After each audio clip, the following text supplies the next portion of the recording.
Hello everyone, and welcome to another HRL recap. Been kind of trolling with the recap uploads recently.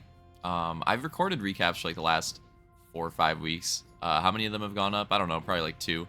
But this is a pretty important one, so had to make sure this one would go up. So what we're going to be doing in this one is not only are we going to be going through the last week's results with the Halo 4 MX Night, we're also going to be previewing all the points battles, how those could possibly go down for the last race of the regular season. We're going to save the grand finals preview for after this week, so still not going to say anything on the grand finals, but coming close to finalizing all that. And yeah, next recap we'll have more on that. So yeah, pretty regular season focused. Yeah, last week's and then going into next week, and then also go through some of the points results too, because a lot of those side championships have been determined at this point, so we'll go through some of that as well. So yeah, let's get into it. So the Halo 4 MX Night, first moto on Enevar. Pretty good battle between Detail and Slaunch for a good while in Moto 1 until Slaunch had either some type of mistake, I don't exactly recall, or some moment where he landed on Detail in the whoops or something like that. I'm pretty sure is what happened. It was pretty close until then, and then that set him back a bit, and Detail ended up running away with the moto from that point on. That being said, both of them were pretty well checked ahead of the rest of the field. Really good gap there. Detail taking the win, Slaunch taking second. Turkey and I had a really close battle at the very end for third. Turkey holds on to it, and this is big for Turkey, making his few random appearances in the season. Takes his first podium on the season. In this first moto, I end up taking fourth. Soul takes fifth. And then we go on to the second race, Black Mountain, which I actually thought would be more strung out and a little less chaotic than the first race, but that is not how it went. The start was crazy, and it led to this actually being even more of a chaotic race than the first one, I would say. It did get strung out eventually at the end, but it took a lot longer than I thought it would. But yeah, pretty exciting race, really good lead battle that lasted quite a while, actually, till over halfway-ish through the moto. It actually lasted quite a while. This battle between Slaunch and I, then eventually Detail, after having a pretty crazy comeback, got sent off the track early on, first, or maybe second turn, I want to say, on the first lap, all the way back to last, comes back all the way up to the top, and eventually takes the lead back really late in the race. Slaunch and I battled for a super long time, and then eventually had some mid-air collision. Slaunch fell back a little bit off that. Detail ends up taking the win in this moto. I end up taking second. Slaunch takes third. Vulcan with a pretty strong fourth place, and Roman solid fifth place finish as well, which may be pretty important for Roman. We'll get to that later as well. But yeah, so overall results for the MX Night. Detail, of course, going to be taking the overall 34 points, and of course, winning both motos, going to have that overall unlocked. Slaunch can be taken second with 29. Solid performance out of him. I took third with 28. Vulcan with another pretty good night. Fourth place, 24 points. Turkey and Roman tying fifth, sixth with 22 points apiece. So, Opix seventh with 20. Soul eighth with 18. Camby ninth with 17. Hunter 10th with 17 as well. Armada 11th, 13. Elite 12th, 10. Coop 13th with 8. And Atlantic, shout out to Atlantic, showing up tonight. Wasn't expecting that, and then he showed up to... I wonder if he'll show up to the last race as well. We'll have to wait and see, but yeah, making an appearance here, taking 14th, 6 points for Atlantic. Shout out to him for showing up, though. Definitely cool to see. Been a while. But yeah, so there you go. There's the overall results for the MX Night. I thought this was one that would be pretty gapped and not have too much excitement. That's not how it went. The start spiced things up, and there's actually some pretty good racing action. So it honestly had way more racing action than the H4 SX Night. Well, honestly, both the SX Nights, really. Even the Hog one, I would say. This one had quite a bit of action. Pretty fun to watch, pretty fun to race. Yeah, it was a good night. But let's get on to the points. This is where we've got a lot to go through. I could go through all the points positions and give people their flowers and talk about everybody's different finishes, but we're not going to do that in this episode. It makes more sense to do that in the next recap, once everything is settled, even though some of these points positions are kind of settled already, to be fair. We'll wait for the next episode to do that, all the final stats, all that stuff. what we're gonna focus on with the point standings in this one is again like stuff like the goose points and this stuff, these side championships that are settled, and mainly we're gonna focus on the crazy points battles that we have going into the last week and the wildcard spots, grand finals qualification, all that stuff. That's what we're gonna focus on. So if your name isn't mentioned in the point standings in this one, like I said, I'll go through everybody next week after everything's all said and done, everything's all settled. Okay, so let's start from the bottom.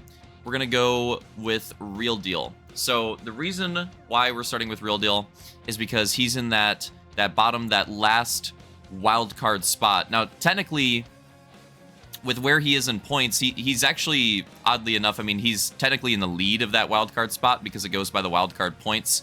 Elite does have more points, like season points, than Real Deal, but Real Deal does have an extra wild card point over Elite. So as far as like the wild card leaderboard goes, Real Deal is technically leading it, and I would say Real Deal is pretty safe at this point. I would say Real Deal, when it comes to a lot of the people that we're going to talk about in this wildcard hunt, I would say Real Deal is arguably the safest out of anybody. 3 wildcard points is a really nice gap to have, really nice cushion for him to rely upon. And in order for him to get knocked out, Elite would have to hit that 3 wildcard point threshold, and then somebody else would also have to hit it that's ahead of him in points already as well to have the tiebreakers. So like Elite, like one person doing it is already pretty unlikely. 2 people in this last night getting to 3 wildcard points, you know, knocking Real Deal out, I don't see it happening. Yeah, I'm just gonna be real. I don't see it happening. I think Real Deal is the safest of all these people that are like on the bubble by a mile. So he worked hard in his appearances to earn himself those 3 wildcard points, and you know, now at the end of the season, he's reaping the benefits of it. He can chill. He doesn't even have to. I would say he doesn't even have to show up to this last night if he doesn't want to, and just get ready for the grand finals. Because yeah, I mean, he should be secure. He should be good to go. So if you're Real Deal, yeah, take a vacation. You're good. When it comes to Elite's in a weird spot, because Elite is not so safe. Now, Elite does have that second wildcard spot right now. He's got 2 wildcard points. He's got a decent amount of season points as well. He's in a solid spot. The thing is, there are some drivers. I'm not going to mention Fireball. Well, I guess that was kind of a contradiction there. But I'm not going to put Fireball's name in this conversation because I believe Fireball, his schedule got shifted around. I don't think he can make the Friday races anymore. So Fireball is a driver, in case you were wondering, that could have played a role in this, but now him not being able to make these races, he's not going to be in contention anymore. So don't worry about Fireball here. He had a good season for the races that he was able to show up for, but unfortunately, I don't think he can show up anymore. So that's unfortunate, and that's going to take him out of contention. The drivers that I want to look at as far as like competing with Elite and knocking Elite out are Armada and Hunter. Now, the reason why you might think about, like, you know, Roman has no wildcard points. Roman, yes, does have a lot of season points, but Roman has no wildcard points. Roman would have to accrue 2 wildcard points to be in the conversation of knocking Elite out. And if Roman has a good enough night to where he would get 2 wildcard points, he's not going to have to worry about this. Like, he's going to have enough points to get into the top 6. We'll get to that as well. So, like, Roman is not a question for the wildcard. For Roman, it's getting in the top 6 or bust. Now, for Hunter, though, for Hunter and Armada, it's a very high likelihood that Hunter could get knocked out of the top 6 by Roman, and Hunter could fall into wildcard contention. So Hunter is somebody with that 1 wildcard point that needs to think about trying to earn another one to make his way in, because I'll illuminate it better in a moment here. Hunter's path to get into the top 6 on points is going to be very, very difficult. It's probably not going to happen. So he's going to have to focus on that wildcard point most likely. And then Armada's also chalked. Armada's super chalked on points. He's not going to make it in on points. If Armada wants to make it to the grand final, he needs another wildcard point.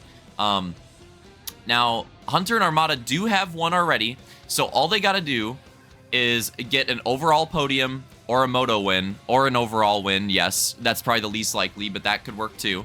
But if they could achieve one of these three things, Armada and Hunter will beat out Elite, because Elite he would lose the tiebreaker. The tiebreaker goes by the season points. So if Armada or Hunter, if they got that second wildcard point, they're way clear of Elite in points. They would have that tiebreaker. They would get that last wildcard spot. So that's the breakdown as far as like the wildcard battle goes between Real Deal, Elite, and Hunter, and Armada. That's, well, again, Real Deal's pretty safe. I guess he's technically considered in the battle, but he's pretty safe. It's really Elite, Armada, Hunter. And that's the situation, and that's kind of what they're looking to do. Now, Opix, Hunter, and Roman, I want to group these three together for a moment as well, and we'll get to the champ battle too. I'm going to go over to this doc, the points chart, to better showcase some of this stuff here. So, Mulligans. Mulligans are going to play a huge role in Opix, Hunter, Roman's battle to make it into the top 6. So if you don't recall how the Grand Finals qualification works, the top 6 in points, they make it in. They make it in. There's no wild card. The wild card points don't matter. In this case, like if you're top 6 in points, you're good to go. You make it in. The wild card is only for the drivers outside of the top 6. Right, so that's why I was discussing that wildcard battle for the drivers that are outside of the top 6 or that may drop outside of the top 6 in Hunter's case. So, we still have a battle for these top 6 points. Now, these 4, Luke, Detail, Slaunch, Soul, locked in, 100%. These guys are good to go for the Grand Finals, guaranteed. Opix, Hunter, Roman, that's where things get a little hairy. So first of all, Mulligans. Mulligans are absolutely going to play a role. And Opix and Hunter, they've made it to all the nights. They've made it to all the motos. They will have the maximum amount of Mulligans possible, which will potentially help them out here at the end. Roman has actually missed a lot, and Roman will just barely make enough starts to even make a full season. Take a look at this. Roman, if he makes the last night, he'll only have 1 mulligan. That is it. So Hunter and Opix, they have those mulligans that could potentially help them out. Roman does not. Some of Roman's like bad finishes, they're gonna count because Roman did not make enough starts, and Roman's gonna have some of those bad finishes, on his points chart. He's gonna have some of those on there. Let's take a look. Not to roast, but just out of curiosity, like this 6 points right there, that's one that probably would have got replaced if he would have made some more. Like the 7 there, another 6. Like those are some finishes that probably would have got replaced. The 5 will probably end up being his mulligan anyways, but his 1 mulligan. But yeah, like the 6, the 9, the 7 there, a few of those like low point finishes probably would have got replaced for Roman if Roman made a full season. But that's not going to happen, so Roman's going to have to really perform, right? Without that mulligan cushion, Roman's going to have to really perform. All of Roman's finishes in this last night are going to count. Realistically, they're going to count. So that might not be the case for Opix or Hunter. Opix or Hunter might have like a mulligan finish still. Not the case for Roman. Roman, all these finishes are going to count. So I'm going to put some points here just to take a look at a scenario that could happen. Let's give Opix something like, I don't know, something like that. Just flat 10 points across the board. Let's give Hunter 11. Let's give Roman top 5s. So just to give you guys an idea. So like with this finish, with these results here, these potential results, Roman would absolutely make it in. He'd even pass Opix, and he would absolutely make it to the top 6. Hunter would miss out by quite a few points, and Opix would make it in as well. So let's make this a little more interesting. Like, how close is this? So let's say Opix, let's keep Opix with those 10 points finishes. Let's move Hunter up to 12s. Not going to be enough. Let's move Hunter up to 13s. There we go. So 13s, that's 4th place finishes. Hunter, if Opix finished 7th in every moto, Hunter would have to finish 4th in every moto to pass Opix and to get in over Opix.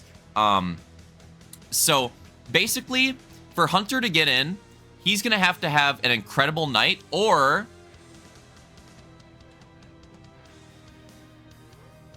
give Roman some bad finishes. Either Hunter is going to have an incredible night, or he's going to have to rely on Roman having a really bad off night. And then even then, right? Even then, even if Roman has a really bad night, Hunter still has to do pretty well. Hunter still has to do pretty well to pass Roman. So let's go through the ideas for each of these drivers and what they need to focus on. So if you're Opix, just get one good finish on the board. Honestly, just get one good finish. Like one top 5 and then some other like decent finishes. That'll probably do it. That'll probably do it. Like 281, that's a really good total to shoot for. He'll probably be good. So if you're Opix, one really good like top 5 finish, you're golden. You're good to go. Or even like close, like even 11, even 6th place, like that'd be really good. So if you're Opix, that's what you need to focus on. If you're Hunter, like seriously, you need to be in the top 5, maybe even in the podium conversation. You need to have an incredible night, or have one really good race, get a moto win, and then get in potentially on like the wild card. Right, that could work too. Get booped out by Roman, but get the wild card with a win. That could happen as well. If you're Roman, you just need to finish comparatively close to Hunter. So let's take Opix out of the equation for a second here. Because really, I mean, Roman just needs to, most likely just needs to beat Hunter. But see, right here, Roman with these finishes, worse than Hunter, still close.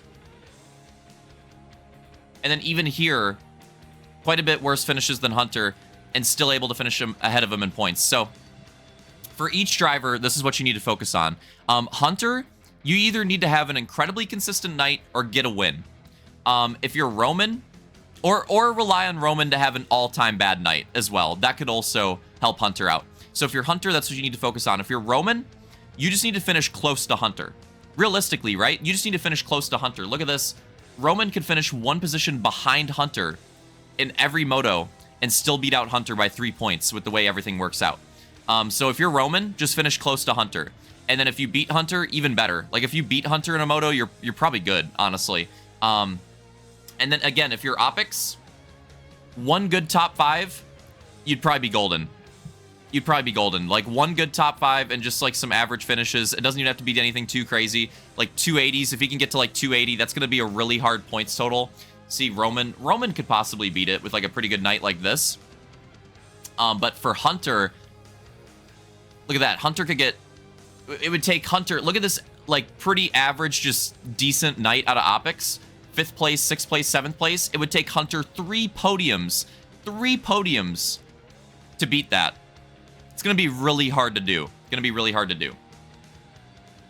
So that's your breakdown for the situations for Opix, Hunter, Roman. Again, one more time. Opix, just have an average night with like one solid top 5. Hunter, either Roman has to have a terrible night, or you got to get a win, or you have to have an incredible night. And then Roman, just finish close to Hunter. Just finish close to Hunter and you'll be good. Or just have one really good race, one really good podium. You'll probably be good. That's what Roman could do to get there. Realistically, Hunter's the dark horse. Roman will probably get it unless something crazy happens. And then Opix is the most safe out of all of them. But is not 100% safe either, is kind of the situation here. All right, quick drink, and then we're going through the champ battle scenarios.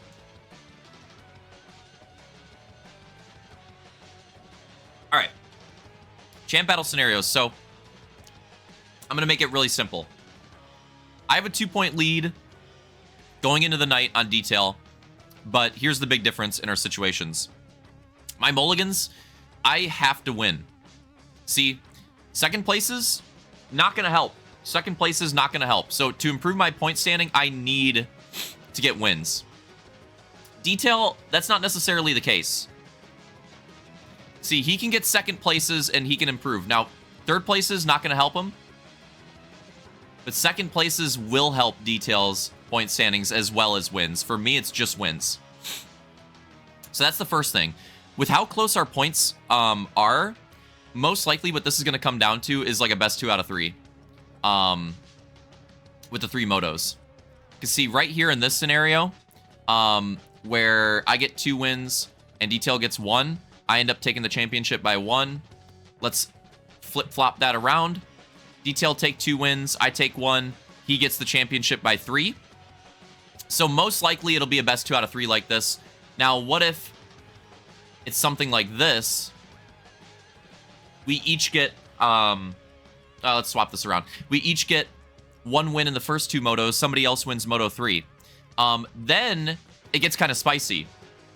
If Detail would get a 2nd place in that final moto, he would take the championship by 1.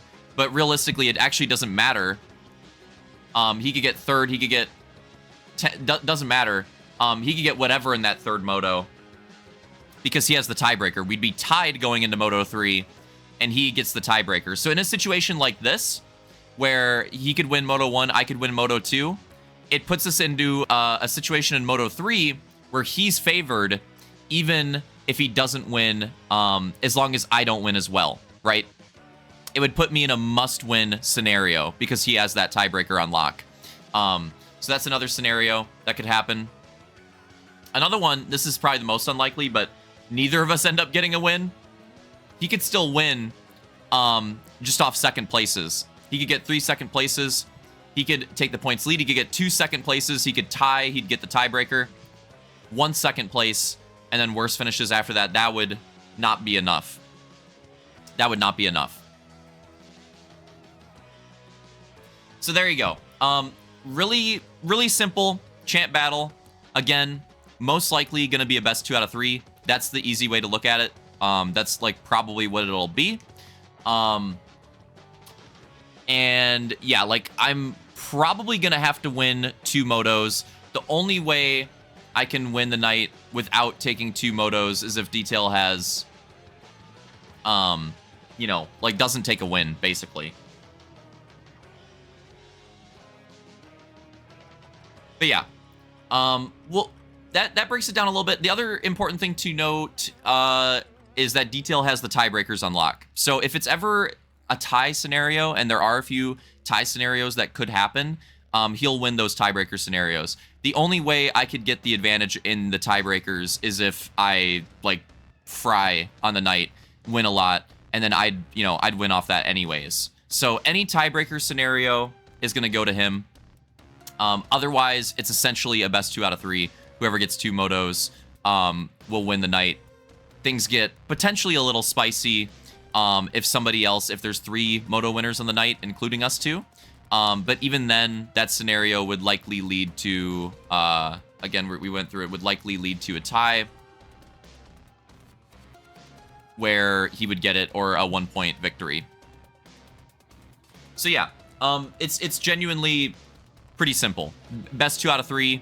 That's essentially what it is. That's what it comes down to for the champ battle. Don't want to miss out on that. That'll be really fun to watch. Along with these other wildcard battles, I hope that the breakdown was good. I hope that that helped, showcase what's going on here, what the scenarios are, what these drivers need to focus on.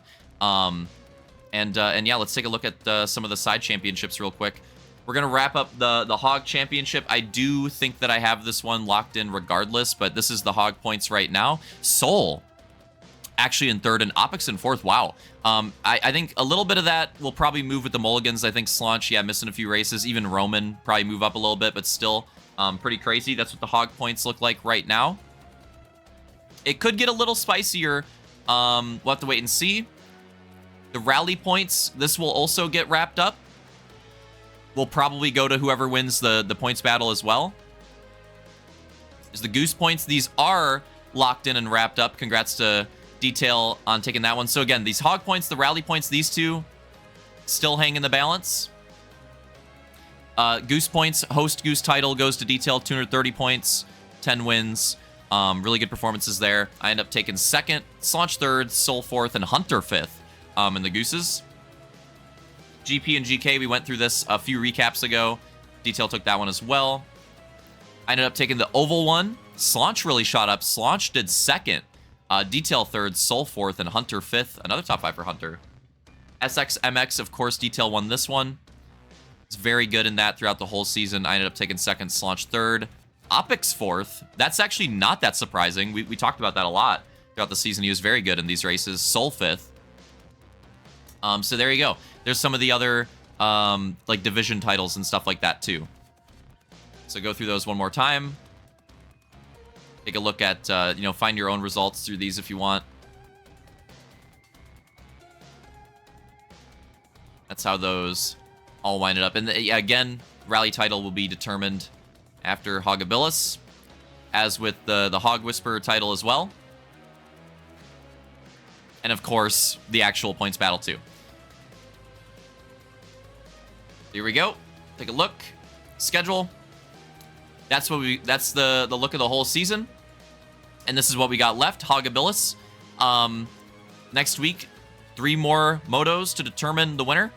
And then those grand finals qualifications as well. And then the grand finals will wrap up the season in the month of May. So hope you guys enjoyed that. Hope that was a good recap. Showcased everything. Made everything for those points battles and situations make a little more sense. Break down the scenarios a little bit. If you have any questions on it or anything like that, let me know in the comments. But yeah, hope you guys enjoyed it, and see you in the next couple weeks for the finales for a crazy MegaMix series. See you guys there.